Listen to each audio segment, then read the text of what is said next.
Bonsoir à tous, bonsoir Samuel. Bonsoir François. Voici les titres que nous allons développer dans cette édition. À la une, les suites de l'affaire Souad Merah. La sœur du terroriste se trouverait bien en Syrie, selon Bernard Cazeneuve, le ministre de l'Intérieur. Les services du renseignement français sont à nouveau pointés du doigt. Vie municipale, la gestion de Pierre Cohen en débat ce matin en conseil municipal. Enfin, un vent de nouveautés va souffler sur le bikini et Ramonville ce week-end avec le festival des curiosités. Mais pour débuter, Samuel, retour sur l'affaire Souad Merah avec de nombreuses questions qui restent pour l'heure sans réponse. Comment la sœur du terroriste a-t-elle pu rejoindre la Syrie aussi facilement? Pourquoi quitter le pays avec ses enfants? À quelle fin? Je rappelle que l'ancien patron de la direction centrale du renseignement intérieur considère Souad Merah comme plus dangereuse que son frère. Les explications de Marlène Canal. Il existe une forte présomption que Souad Merah, la grande sœur de Mohamed, soit en Syrie, a précisé ce matin Bernard Cazeneuve, le ministre de l'Intérieur. Elle aurait pris un avion le 9 mai de Barcelone à Istanbul, puis un autre d'Istanbul à Gaziantep, ville turque au nord de la frontière syrienne. Alors comment est-ce arrivé? Y a-t-il eu faille dans la surveillance des services de police? Tout citoyen français peut rejoindre la Syrie. Ce qui est condamnable, c'est le fait de participer à une djihad, donc à des combats avec des groupes terroristes. Mais si vous allez en Syrie, par exemple, vous, pour un voyage, on ne va pas pouvoir en Turquie pour un voyage, on ne va pas pouvoir reprocher d'être parti là, même en Syrie. Il faut démontrer, et c'est pour ça que cette affaire, ce brouhaha médiatique est inquiétant, c'est qu'il est en train d'embêter les policiers, il est en train de nuire aux enquêtes qui sont en cours. Et ça, c'est préjudiciable à l'action qui est faite sur les réseaux djihadistes. En l'absence de contrôle judiciaire, il est en effet tout à fait impossible d'empêcher quelqu'un de quitter le territoire. Du côté de son avocat, c'est l'incertitude. La jeune femme aurait appelé ses parents pour leur dire qu'elle était en vacances en Tunisie, ce qui va à l'encontre des informations recueillies par le ministère. Il décrit une jeune femme radicale dans sa pratique de la religion, certainement partie rejoindre son compagnon connu comme salafiste. Mais s'il ne l'imagine pas commettre des actes terroristes, un point pourtant l'interpelle. À partir du moment où elle part avec 4 enfants, 8 mois le dernier, elle engage ses enfants dans une situation très périlleuse pour eux. Et là, on comprend mal, alors que moi je l'ai toujours connue comme une mère très attentionnée, vivant même de façon très étroite et très soucieuse d'une éducation sérieuse de ses enfants. Là, on se dit, mais elle a perdu le sens des réalités. Il y a quelque chose qui ne va plus. Et il y a un dérèglement psychique qui ne peut qu'expliquer cette prise de danger pour les enfants. Si jamais elle est en Syrie, dans une situation où il s'agit d'aider dans des sortes de camps qui sont organisés, d'aider pour préparer les repas, faire le ménage, des choses comme ça, ou soigner des blessés, je pense qu'elle doit être affectée à ces missions-là, si jamais elle est en Syrie, comme on le suppose. Le parquet de Paris a ouvert une enquête sur sa disparition pour association de malfaiteurs en relation avec une entreprise terroriste. À son retour, elle sera entendue par les services de police et c'est là qu'il sera décidé d'éventuelles poursuites. Nous ne l'apprenons qu'aujourd'hui, un viol se serait déroulé dans l'enceinte du lycée Fermat le 13 mai dernier. La victime, une lycéenne de 16 ans, a porté plainte le 19 mai au commissariat de Toulouse. L'agresseur serait un autre élève du même âge. Le jeune homme a été éloigné de l'établissement jusqu'à nouvel ordre. Une enquête de police est en cours. Le lycée Fermat est l'un des établissements les plus réputés de l'agglo. Il fait partie des 10 meilleurs du département au regard de ses résultats au bac. Justice à présent avec les suites de l'affaire André Bamberski. En 2009, Dieter Krambach, le meurtrier de Kalinka Bamberski, a été enlevé en Allemagne pour être jugé en France. C'est pour cet enlèvement qu'André Bamberski comparaît devant le tribunal correctionnel de Mulhouse. 6 mois de prison avec sursis ont été demandés. Le jugement a été mis en délibéré au 18 juin prochain. 100 millions, voilà ce qui manque dans les caisses de la ville, selon son nouveau maire, Jean-Luc Moudinque. Des chiffres, il en a été grandement question ce matin en séance de conseil municipal. Autre source de débat animé avec l'opposition, l'abandon du projet de la maison de l'image au Mirail. Jérôme Bolloc vous résume cette séance. Jean-Luc Moudinque le répète, il n'y a plus d'argent dans les caisses de la ville. En arrivant aux responsabilités, il dit avoir découvert une situation des plus critiques et notamment de lourdes dépenses au cours du premier trimestre 2014. C'est très simple, si je mets en œuvre totalement, tel que c'est prévu, le budget pour 2014 que M. Cohen et son équipe ont voté, à la fin, il manquera 100 millions pour équilibrer ce budget. Et donc, avec mes collègues, nous recherchons des économies, c'est-à-dire on essaie de voir le maximum de choses que l'on peut ne pas faire, de dépenses que l'on peut éviter d'engager. Et puis, le but, c'est d'arriver à équilibrer le budget d'ici, je dirais, le début de l'été. C'est vrai qu'on a une situation difficile parce qu'aujourd'hui, dans le contexte, les dotations de l'État diminuent, mais ça, je pense que c'est quelque chose qui nous aurait aussi incombé.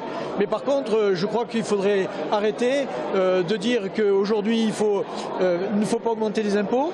Il faut garder le même niveau d'investissement, on a moins de ressources, donc on est obligé de passer à l'endettement, ce qu'on avait prévu et ce que fera l'équipe actuelle. Et donc de dramatiser pour essayer de faire croire que tous les renoncements qu'on avait déjà dit pendant la campagne électorale et qui ne feront pas. Parce qu'on sait très bien qu'il y a un certain nombre de projets qui sont énormes et qui ne sont pas compatibles avec les finances que l'on a trouvées et que l'on a. Eh bien, je considère qu'aujourd'hui, cette mise en scène doit être dénoncée. L'abandon du projet de la Maison de l'Image a été acté ce matin. Pour le maire, il s'agit d'une économie de 18 millions d'euros sur la mandature entre la réalisation et l'exploitation de l'équipement. La Maison de l'Image n'était portée par aucun acteur culturel significatif du secteur. Elle ne répondait pas à un besoin évident. Et puis par ailleurs, elle faisait l'objet d'une contestation dans le quartier lui-même. Autrement dit, la question de l'utilité de la Maison de l'Image, elle se posait avant même qu'il y ait les élections et avant même que je découvre la situation budgétaire difficile dans laquelle la ville se trouve. L'opposition a regretté cette décision, notamment pour le quartier de la Reinerie. Autre dossier qui a beaucoup fait parler ces derniers temps, la mairie de Toulouse a dévoilé ce matin le programme de la fête de la musique. La nouvelle équipe souhaite redonner à l'événement un côté familial et populaire. Au programme cette année, Ouba Samba, Les Gazelles ou encore Sing Sing My Darling. Les élections européennes, on vous le rappelle, c'est ce dimanche. Nous poursuivons notre tour d'horizon des forces en présence. Aujourd'hui, nous découvrons le parti du vote blanc. L'idée générale est dans l'intitulé. Les détails sont à découvrir avec Marianne Ribaud et Aurelio Roda. La seule façon pour que les citoyens reprennent le pouvoir, c'est que ça soit un suffrage exprimé. Et après, le reste suivra, parce qu'on s'en occupera aussi. Ce n'est pas notre seul but, si vous voulez, mais il faut déverrouiller la démocratie, en quelque sorte. C'est de montrer l'importance des élus par rapport au suffrage exprimé, d'avoir une vraie présentation de la représentativité. Ce n'est pas la même chose d'avoir 20% ou 4%. Et ensuite, nous continuerons à imposer des modifications à la Constitution, au Code électoral, pour que les mandats ne soient plus cumulés, parce qu'on en parle beaucoup mais jamais ça n'arrive, pour que les mandats ne soient pas éternellement renouvelés, à la limite pas du tout, parce que c'est ça qui entraîne de la corruption éventuelle pour les plus faibles, que les contrats que les élus présentent aux citoyens avant les élections soient respectés au même titre qu'un contrat avec une entreprise ou avec un commerçant doit être respecté pour le payer parce que c'est nous qui les payons. Notre mouvement est européen. Il y a des citoyens du vote blanc, bon, chacun a pris un nom différent bien sûr en fonction de la langue et de la culture, mais nous avons des mouvements en Espagne, en Allemagne, dans les pays nordiques, en Grande-Bretagne, en Belgique, etc., qui nous suivent, qui soutiennent le même raisonnement. Et pour finir, ce que nous demandons aux citoyens, c'est surtout de venir voter. Venir voter. L'abstention ne sert strictement à rien. Les votes pour les extrémistes par dépit ne servent à rien. Et si vous ne voulez pas de l'offre politique, eh bien vous votez blanc, ça ne marche pas. Donc vous votez pour les citoyens du vote blanc. Ça, c'est un vote blanc qui compte. Une précision importante concernant ce parti du vote blanc et d'autres listes qui n'appartiennent pas au courant politique majeur pour des raisons budgétaires de coûts d'impression. Leurs bulletins de vote ne seront pas présents dans tous les isoloirs. Il faut donc anticiper et prévoir de les imprimer avant le vote, une problématique qui ne concernera pas l'autre élection qui se déroule ce week-end, Samuel. Oui, ce dimanche, les électeurs de la 3e circonscription de Haute-Garonne sont appelés aux urnes. Il s'agit du premier tour de la législative partielle pour élire un successeur à Jean-Luc Moudenc. L'actuel maire de Toulouse a laissé vacant son poste de parlementaire pour se consacrer à ses nouvelles fonctions. 7 candidats sont en lice pour un second tour qui se tiendra le 1er juin. La Haute-Garonne fait partie des 3 départements les plus dynamiques de France en termes de création d'emplois. Conséquence, une forte affluence à la 6e édition du Forum de l'emploi.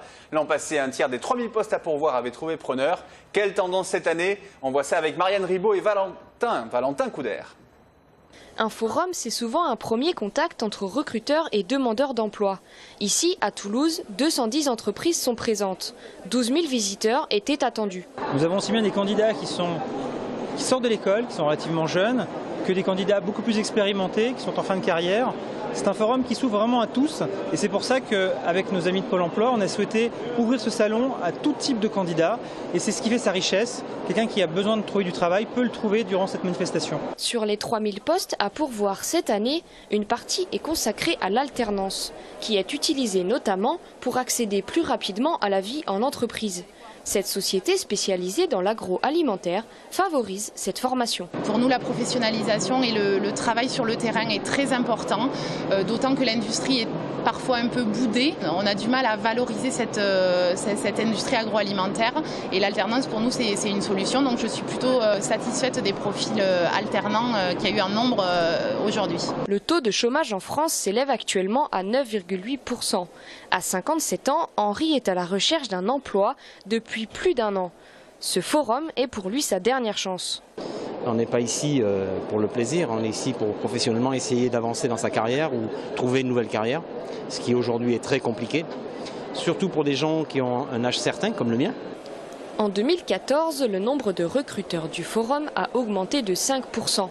Mais depuis sa création en 2007, les offres d'emploi ont diminué. Preuve que la crise perdure.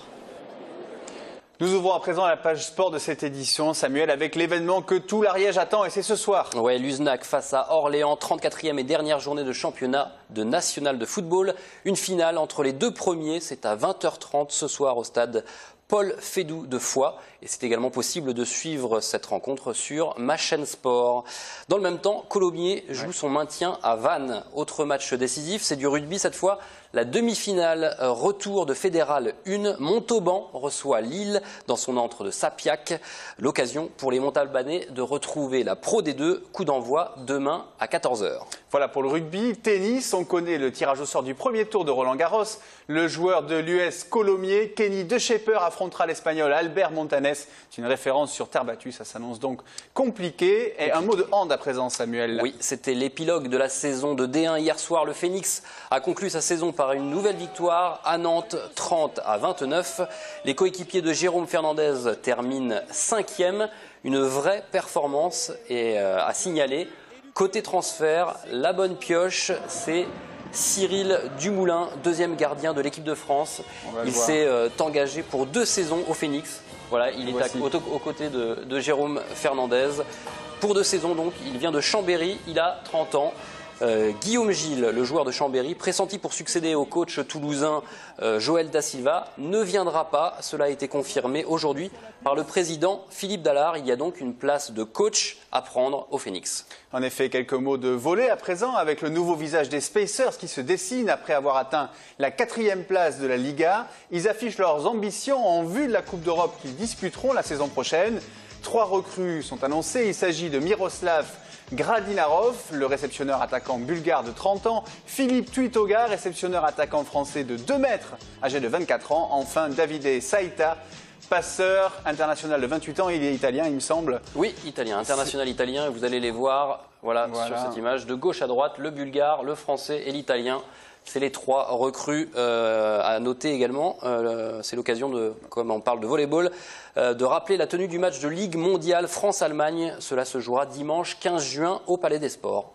Voilà pour cette page sport. Un mot de culture à présent. Après l'éprouvant vent d'automne de ces derniers jours, place à un vent de fraîcheur à Ramonville avec le week-end des curiosités du bikini. C'est un festival qui, depuis 2011, s'installe comme une valeur sûre. Objectif, découvrir des groupes pleins d'avenir. Exemple avec les Toulousains de Kidwise et le groupe Sec. Nathalie Wittezac et Daniel Sicard pour la découverte. Le week-end des curiosités signe sa 4e édition cette année. 4 jours, 4 scènes, plus de 30 groupes sont programmés. Un travail d'arrache-pied pour le bikini et l'association Bleu Citron, escorté par une centaine de bénévoles sur tout le site. L'association, du coup, c'est le projet porté par l'association des curiosités, qui est le regroupement de l'équipe du bikini et l'équipe de Bleu Citron. Et du coup, vraiment, on travaille toute l'année ensemble. Et là, vraiment, autour de cette association, on est tous ensemble, voilà, avec nos petites mains à porter ce projet-là. L'accent est porté sur les découvertes comme Benjamin Clémentine ou Fakir. En tête d'affiche, Rodrigo y Gabriela, avec un fanion toulousain tenu par Cat Centuries et Kidwise. On est absolument ravis de tout ce qui nous arrive, à la fois ça nous fait flipper mais c'est très excitant, donc on va donner le meilleur de nous-mêmes. Cette année, ça y est, on est sur le port. Et en plus de ça, en tant que groupe toulousain qui a commencé à Toulouse et qui a évolué à Toulouse, c'est vraiment un accomplissement de participer à ce festival qui est le plus gros. Et on est vraiment très fiers d'en faire partie. La curiosité n'est pas un vilain défaut, le groupe SEC qui a joué hier en témoigne.